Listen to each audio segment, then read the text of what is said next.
Hello and welcome to an episode of Historically Marked. I am Jason, just about north of the National Mall in Washington, D.C. Yeah, it's a little windy out today. But I'm in the Meridian Hill neighborhood, and it's definitely a neat, relaxing park, very historical. This park dates back to 1936, although it has had a history before that. And I'll show you a couple monuments, and then maybe a few historical markers, and yeah, basically one of, in my opinion, Washington DC's most underrated places to go, and probably because it's not anywhere near the National Mall, well, for tourists that is, but a lot of locals like to come here to chill and relax. And by the way, this is also known as the Malcolm X Park. There have been lots of protests that have happened here, concerts, and basically the everyday stuff. But I'll just go ahead and start the tour. So this is one of the east entrances close to the 15th Street and Chapin Avenue, but here is a map of the park, and here's where I am, and that's north, that's south, that is the pool. I mean, there's lots of different things I'll show you. And like I said, the National Park Service oversees this park. It is a National Historic Landmark.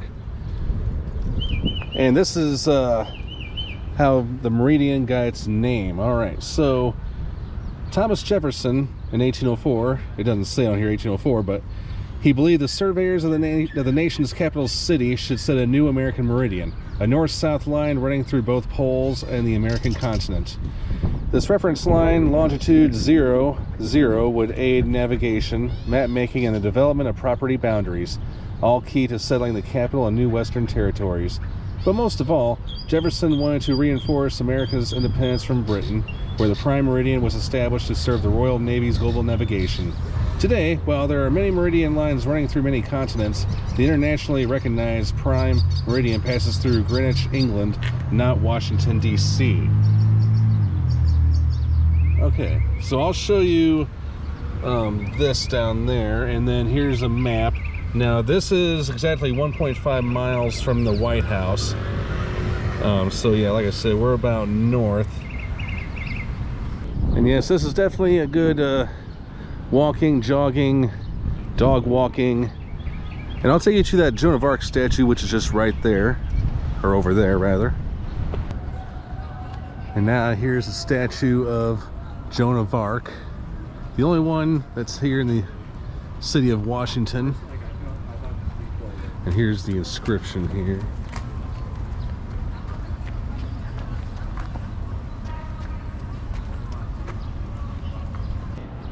I guess get a nice view on her horse.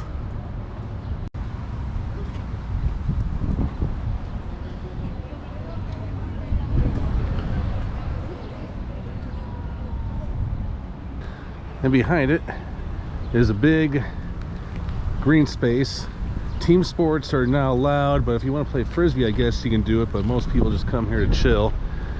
And my Uber driver was telling me that this place is literally packed on 4th of July night because locals and visitors and whoever, they can get a nice view of the fireworks that are being set off, I believe, from the National Mall. So yeah, I mean, it's really hard to picture this being on a hill, but it is literally. It's on one of the highest points of the city. And that's where the Joan of Arc statue, where I was, but I thought I'd show you this marker. It talks about the art sculptures here.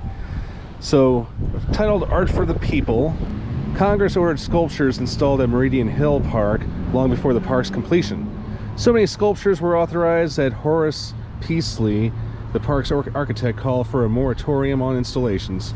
He told the Commission of Fine Arts that the park's master plan was in jeopardy unless future memorials were restricted to decorative urns and niches designed for that purpose. Nature, vandals, and thieves have long threatened the park's public art. For years, Joan of Arc did not wield her sword. Serenity lost her nose, a toe, and a hand. The Armillary Sphere, which was once located south of the reflecting pool beyond the Cascades, was removed after it was vandalized. Oh my gosh. Yeah, it's just sad.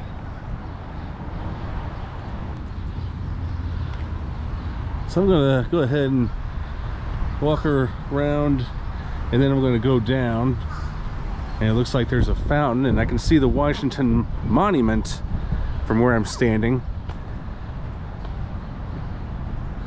But I know the camera doesn't do it justice. And as I'm doing this video, this is March 31st, and I don't know when the fountain starts running. And I'll show you a little view from the down part. But yeah, that's the Washington Memorial, straight ahead. Looking down, that's where we're headed. And my Uber driver was telling me you can get a nice view of the city. Well, sorta. If it wasn't for these big buildings, or wide buildings, otherwise I can't really see very much. But down below is the Cascades Fountain, and unfortunately I'm a little too early in the year. This area is much crowded during the summer, and kids usually play in that fountain. Here, let me just get closer to it. Going down these steps here. All right, so now we're on the bottom, and yeah, this is usually filled with water and cascades that come from up there. And yeah, I'd love to be here sometime during the summer when that all happens, and I'm sure, like I said, it's going to be really crazy here, but you know, timing is just that. But for now, I'm just going to kind of walk down these, and I like how they have sitting areas just about everywhere here. But other than that, I mean, it's a peaceful area. I mean, people are just kind of taking a break, and I guess that's what urban parks are for, you know, just kind of get away from it all.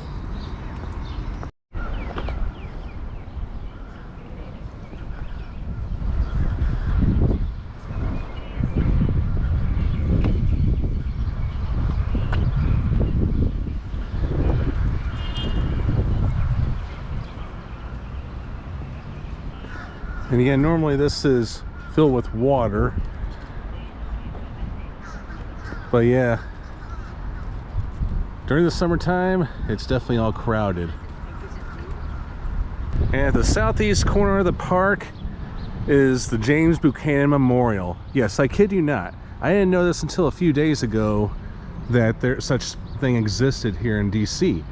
Now, don't just think that there's the Lincoln and the Washington Memorial and World War II memorials. There are actually all kinds of monuments and memorials dedicated to a lot of people, international figures like Nelson Mandela and Gandhi.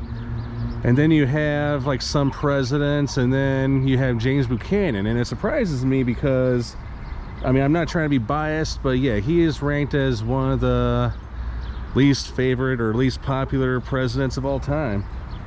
But I mean, that doesn't mean that he doesn't deserve a memorial. But it is here in Meridian Hill Park that he was given a statue. Now, the architect of the statue was William Gordon Beecher, and then Hans Schuler was a sculptor. And it was put here in 1930. Let me just go ahead and get up close to it.